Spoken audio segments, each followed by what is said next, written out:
একটা বাসে 100 জন লোক আছে, গাড়ি যাচ্ছে না কেন বলুন তো? ড্রাইভার নাই। ও, এক বুড়িমা, সে তার মেয়ের বাড়ি যাবে, পড়াশুনো জানে না, একটা পুটলি বেঁধে নিয়ে মেয়ের বাড়ি যাচ্ছে। বাসের পিছন দরজা দিয়ে উঠে দেখে কি লোক ভরে গেছে, একটাও সিট খালি নেই। সে বলছে, এ বাসওয়ালারা কিরকম, একটু গাড়িটা বড় করতে পারিনি? একটাও সিট নাই। এই খুঁজতে খুঁজতে বুড়িমা মানে ঠাকুমা সে একবার সামনে চলে গেছে, গিয়ে দেখে একটা সিট খালি। মানে ঠাকুমার কি আনন্দ হচ্ছে। সে তখন বলছে, ভগবান তোমার মুখে ফুলচন্দন পড়ুক, বুড়িটার জন্য একটা সিট রেখে দিয়েছে। বাস, ঠাকুমা তো সিটে বসলো, আঁচলে পান খুলে, দোক্তা পান, শিব জর্দা ওই খুলছে। আর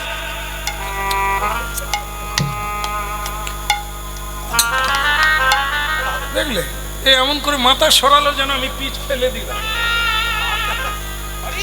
হ্যাঁ, সে বুড়িমা খেয়ে এরকম, ভগবান তোমার মুখে ফুলচন্দন পড়ুক, কি শান্তি দিলে, একটা সিট খালি। এখন লোক বসার জায়গা পায় না, ধরে দাঁড়িয়ে আছে, ঠাকুমা সিট পেয়ে গেল।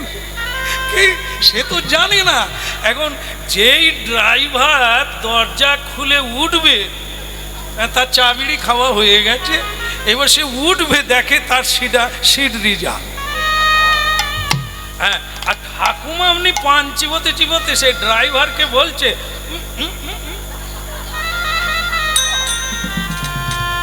গেট লাগিয়ে দেয়। সে বলে ঠাকুমা আমি ড্রাইভার। ঠাকুমা বলে, হলি বা চৌকিদার, পরের গাড়ি আর না। না, চিন্তা করুন কি কষ্ট করে সিট পেলুম। সে বলে, আমি ড্রাইভার, তুই হলি বা চৌকিদার, তুই পরের গাড়ি আর। মানে ঠাকুমা পড়াশুনো জানে না, ড্রাইভার কাকে বলে সেটাও বুঝতে পারে না। তাকে সব যাত্রীরা বোঝাচ্ছে, ঠাকুমা কোথায় যাবেন? বলে, আমার মেয়ের বাড়ি। তা মেয়ের বাড়ি যাবেন, তা কি করে যাবেন? ওনাকে উঠতে দেন, উনি ড্রাইভার। বলে, হলো বা চৌকিদার, পরের গাড়ি আসতে বলো, আমি সিট ছাড়বো না। শেষকালে ড্রাইভার বললেন, ঠাকুমা আমি গাড়ি চালাই। তা তো সেইটা তো বলবি, খালি বলে ড্রাইভার ড্রাইভার। তা তুই ডাবওয়ালা হস আর তেলওয়ালা হো, আমি তোকে ছাড়বো কেন? তুই গাড়ি চালাস, তাই বলবি তো। আর চলে তুই বস, তুই উঠে গেলে সিটটা দিবি। এখন লোকে বাঁচলো, ঠাকুমা সিট ছাড়লো। সিট আছে, যে কেউ বসলে কি গাড়ি যাবে? সংসার আছে, সংসার গাড়ি দাঁড়িয়ে আছে গো, ড্রাইভার নাই তাই গাড়ি চলছে। জীবন আছে, জীবনের মাঝি নাই, ড্রাইভার নাই তাই জীবন বসে গেছে, স্থবির হয়ে গেছে। মায়া মুগ্ধ জীব বৃক্ষের মতো হয়ে গেছে। কৃষ্ণ ভজিবার তরে সংসারে আইনু, কিন্তু মিছে মায়ায় বদ্ধ হইয়া আজকে বৃক্ষ সম। গাড়ি দাঁড়িয়ে গেছে, ড্রাইভার নাই তাই গাড়ি দাঁড়িয়ে গেছে। চাই একজন চালক, একজন পথিক, একজন এরকম মাঝি কান্ডারি, যে আমাকে ঢেউ কাটিয়ে, জল কাটিয়ে, বিপদ কাটিয়ে ওই পরম পারে, আনন্দময় পারে আমায় পৌঁছে দিতে।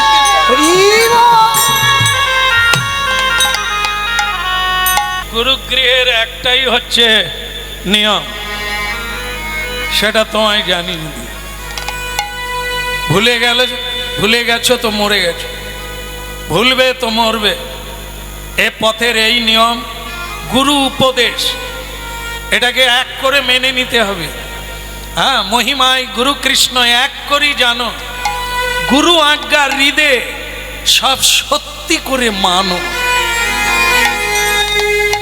এ পথের এই নিয়ম, আশ্রয় লইয়া ভজে তারে কৃষ্ণ নাহি তজে, গুরু তজি গোবিন্দ ভজে সে তো নরকে মজে।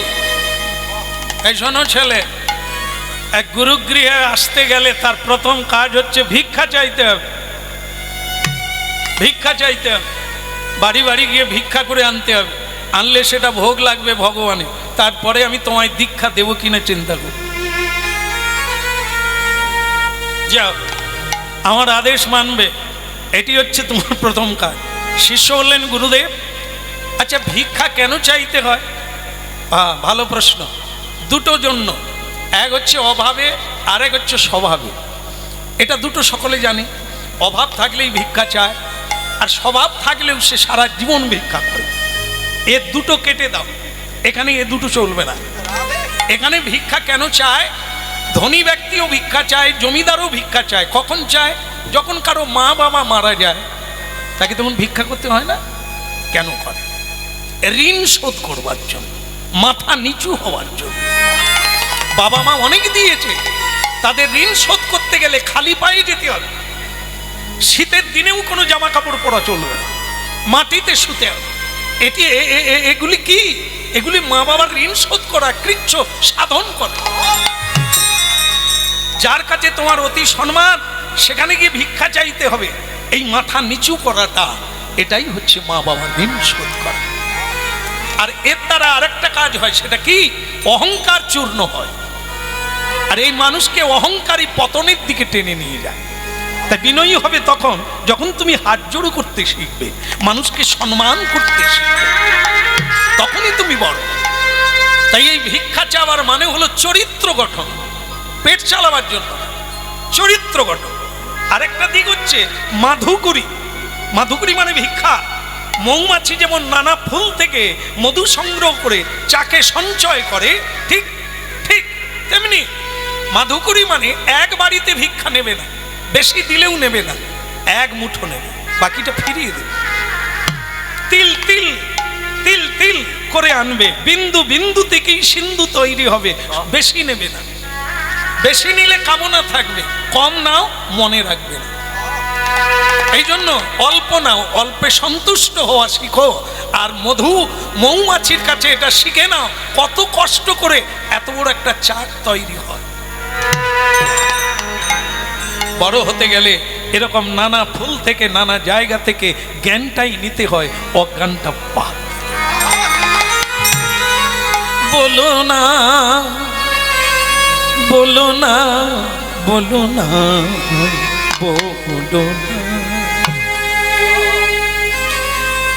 গুরুদেব আমি আপনার কথা মেনে নিলাম, আমি ভিক্ষায় যাব। যাওয়ার আগে আর একটা কথা শোনো, কারো বাড়িতে স্থূল ভিক্ষা নেবে না, বাড়ির ভেতরে যাবে না, কারো কোলে বসবে না, কেউ খেতে দিলেও খাবে না, ঠিক আছে? চলো ভক্তমণ্ডলী মায়েরা, তো এই সময় দেখেন আমাদের কমিটি বৃন্দ, আমি এখানে এর আগে কোনোদিন এসেছি? আসি না বোধহয়। ও আপনারা জানেন, আচ্ছা যাই হোক, আজও এলাম, আগেও এসেছি। আজকের পরিবেশ আরও অনেক এগিয়েছে, অনেক সুন্দর। কমিটিবৃন্দ অনেক স্বচ্ছতার মধ্যে এসেছেন। অনেক দিন পরে আপনাদের চরণে আবার এসেছি, তবে এসে দেখলাম অনেক কিছু বৃদ্ধি হয়েছে। তো সেই বৃদ্ধি করেছেন যারা, তারা অক্লান্ত পরিশ্রম করেছেন কমিটিবৃন্দ। আজকের এই মধুময় বৃন্দাবনকে তৈরি করার জন্য, আমাদের জ্ঞানের ভাণ্ডার খুলে দেওয়ার জন্য ওনাদের পরিশ্রম আজও তাই চাইছেন। এই ভিক্ষার কথা উঠলো, ওনাদের কথা উঠলো।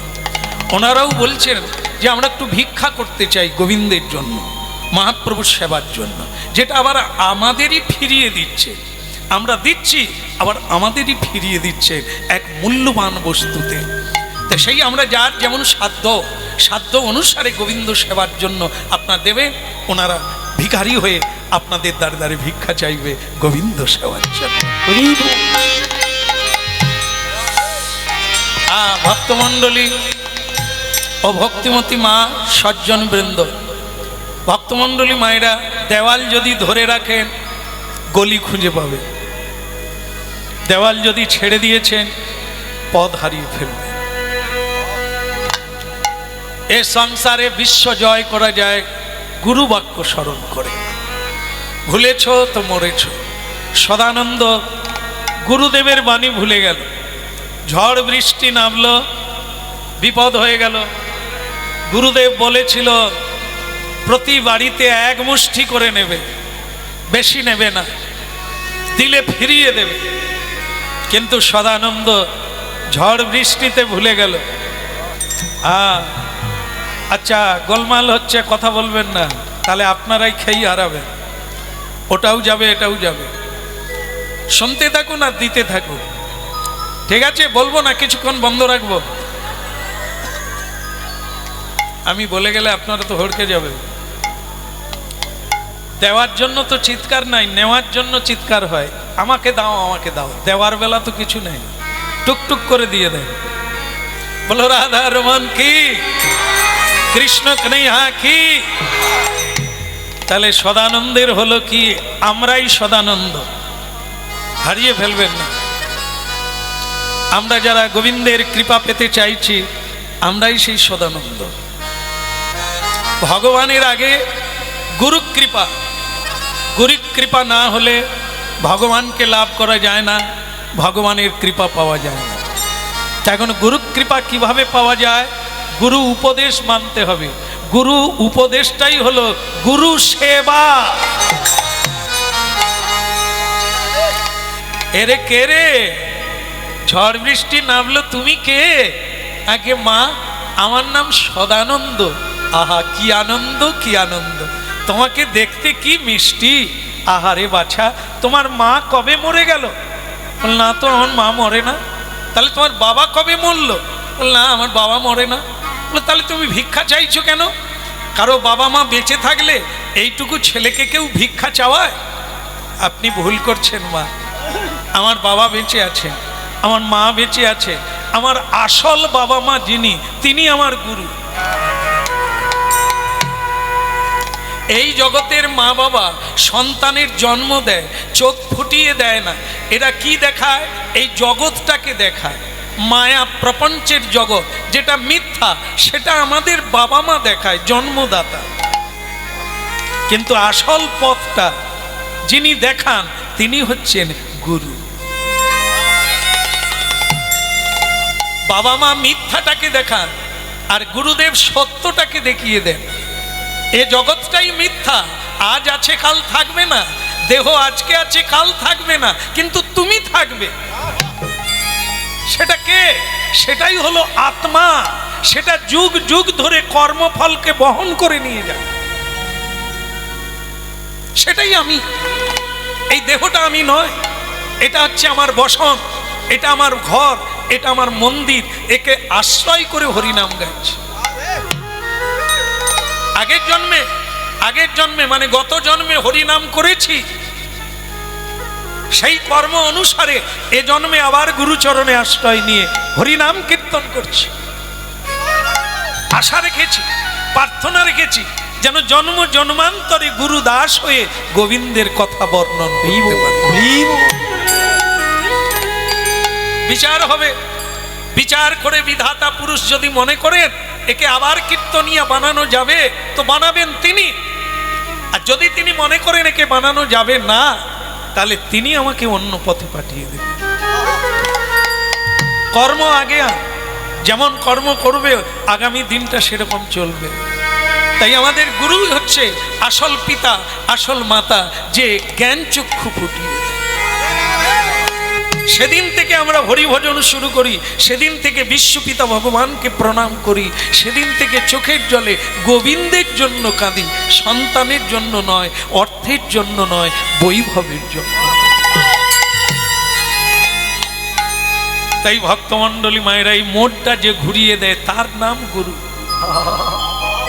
ভুলটা যে ধরিয়ে দেয় তার নাম গুরু। অজ্ঞানং তিমিরান্ধস্য, যিনি তিমির আধারকে আলোকে পরিণত করে দেয়, তার নাম হলো গুরুদেব।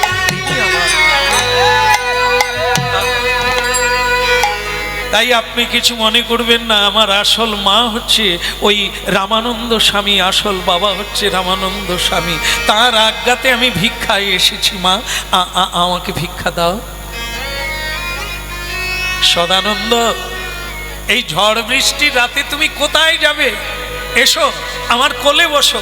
তোমাকে দেখে কেন আমার এত মায়া হচ্ছে আমি জানি না, এসো আমার কোলে বসবে। ভুলে যায় ভক্তমণ্ডলী মায়েরা, এই ভুলার জন্য আজকে এই ভুল ভুলাইয়া জীবন। এই আদর, এই আপ্যায়ন, একে আমরা ভালোবাসা বলি, ভুলে যায়, সত্যকে ভুলে যায়। তাই মায়ের গর্ভে যখন ছিলাম আমরা প্রত্যেকে ভগবানকে দর্শন করেছি, কথা দিয়েছি তোমার নাম গাইবো, তোমার সেবা করব, তোমারই কাজ করব। আজ এই পৃথিবীতে এলাম, সবাই কাঁদতে শুরু করলাম, ভুলে গেলাম আগেরটা। ভক্তমণ্ডলী মায়েরা তাই হলো। এই বাচ্চা ছেলে সদানন্দ গুরু বাক্য ভুলে গেল, মায়ের কোলে গিয়ে বসলো। মা তার মুখ চোখ মুছিয়ে দিয়ে তাকে ভালো ভালো খাবার দিল। গুরুদেব তাকে খেতেও না বলেছিল, কারো বাড়িতে ঢুকতে না বলেছিল, কারণ ওই বাড়িটা মায়া দিয়ে তৈরি। ওখানে যে ঢুকবে সে ঈশ্বরকে ভুলে যাবে, যে সত্যকে ভুলে যাবে। আদরের নাম বাঁদর। এখানে আদর খেতে কেউ আসে না, সাধন করতে এসেছো। সাধনটা আদরে নয়, সাধনটা আরামে নয়, কষ্ট করতে হবে। ঠেক দিয়ে বসে হরিনাম শোনা নয়, ঘুমিয়ে ঘুমিয়ে নয়, আরামসে নয়, আরামসে কষ্ট করো, কষ্ট করো। এক পায়ে দাঁড়াও, না খেয়ে বসো, ঘুমোতে গেলেই নিজেকে থাপ্পড় মারো, শাসন করো। তা না হলে তুমি গড়ে উঠবে কি করে? তুমি তো অসুর বেনে যাবে, এবড়া তেবড়া সিংহ বেনে যাবে। পরিষ্কার হয়ে সুন্দর নকশা দিয়ে দেবী প্রতিমা হতে পারবে না। প্রতিমা হতে গেলে অনেক সৌন্দর্যের দরকার, বাঘ সিংহ হতে গেলে সৌন্দর্যের নাহি প্রয়োজন। এই জন্য জীবনটা এরকম, এত সস্তা জীবন নয়। ভুলে গেল মায়ের কোলে বসে। মা বলল কোথাও ভিক্ষা যেতে হবে না, আমিও তো তোমার একজন মা, আজ তোমার ঝুলি ভরে দিয়ে দেব, তুমি নিয়ে চলে যাবে, আর তোমার কোনো দুঃখ থাকবে না। যা। অমনি ঝুলি ভরে ছেলেটার মাথায় তুলে দিল। আনন্দে আত্মহারা হয়ে চলিতে লাগিল। শ্যাম গৌরী অঙ্গে দেব চুয়া চন্দন গন্ধ, শ্যাম গৌরী অঙ্গে দেব চন্দনের গন্ধ, শ্যাম গৌরী অঙ্গে দেব চন্দনের গন্ধ, শ্যাম গৌরী অঙ্গে দেব চন্দনের গন্ধ।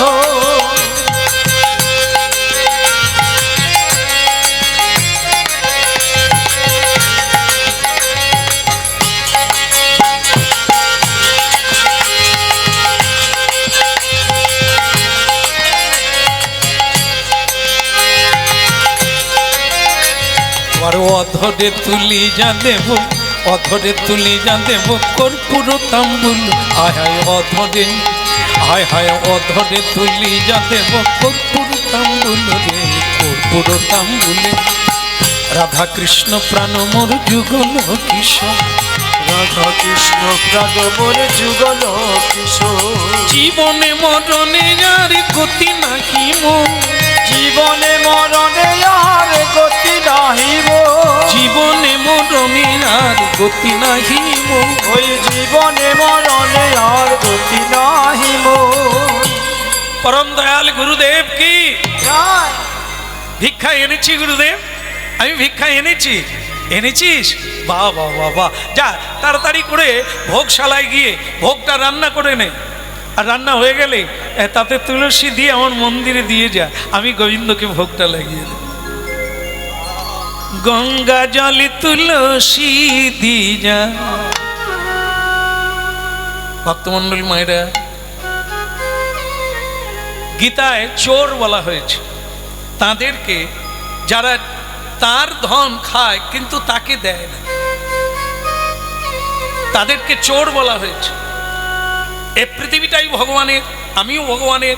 শাক সবজি তরি তরকারি যা জন্ম নেয় সব ভগবানের দ্বারা। আপনারা শুনে নিয়েছেন, আলো বাতাস জল আর এই পৃথিবী মাটি দিয়েই এগুলি তৈরি হয়। আর সেগুলো কি করতে হয়? আগে ভগবানকে নিবেদন করে তারপরে খেতে হয়। আর এটা যারা আমরা করতে পারি না, দুঃখের বিষয়। এখানে অনেক মানুষ আছি আমরা হতভাগা যারা এটা পারি না। আস্তে এখানে কথা বলবেন না, একটু আস্তে কথা বলবেন। বলো রাধা মাধব কি পারি না, দুঃখ করবেন না। আমি আপনাদের ঘরের ছেলে, আমিও জানি পারা সম্ভব নয়, কিন্তু এটা তো পারেন। অন্তর্যামী ভগবান আপনার হৃদয়ে আছে, একটু জানান। প্রতিদিন একটা আবেদন করুন, দরখাস্ত দেন, দিতে দিতে একদিন তিনি মঞ্জুর করবেন, আপনার ব্যবস্থা করে দেবেন।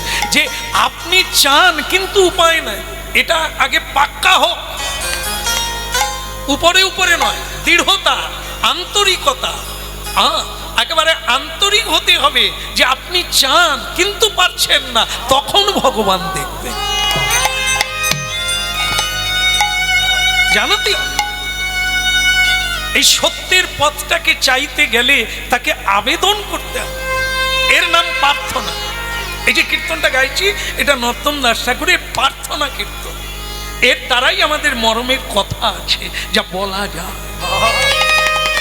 গাথিরা মালতীর মালা, দেখুন কি সুন্দর, সবাই ছেলে মেয়ে সবাই, নারী পুরুষ সবাই, এইটুকু তো করা যায়। যিনি এত সুন্দর জীবন দিলেন, যা দিয়ে পৃথিবীর খ্যাতি হওয়া যায়, মহৎ হওয়া যায়, বিরাট বটবৃক্ষ, তাকে কি কিছুই দেওয়া যায় না? সকালবেলা উঠুন না, ভোর ভোর উঠে ফুল তুলে একটা সাদা ফুলের মালা গেঁথে গোবিন্দের গলায় দেওয়া যায় না? গঙ্গা জলে তুলসী দিয়া, গুরু রামানন্দ সদানন্দের ভিক্ষা, ভোগ রান্না করা হলো, তাতে তুলসী চড়িয়ে। আপনারা জেনে রাখবেন, কোনো দেবদেবীর চরণে তুলসী দিতে নাই, কোনো দেবদেবীর ভোগ প্রসাদেও তুলসী দিতে নেই। কেবল গোবিন্দকে যখন ভোগ লাগাবে, এ তুলসী তার ভোগে দেবেন, আর তাদেরই চরণে কেবল দেবেন। রাধারানীর চরণেও দেওয়া নিষেধ, কেবল গোবিন্দ চরণার বৃন্দে মকরন্দে আপনারা সচন্দন তুলসী দিতে পারেন। আজকে কি হলো? আহা গঙ্গা জলি তুলসী দিয়া ভোগ লাগাইলা।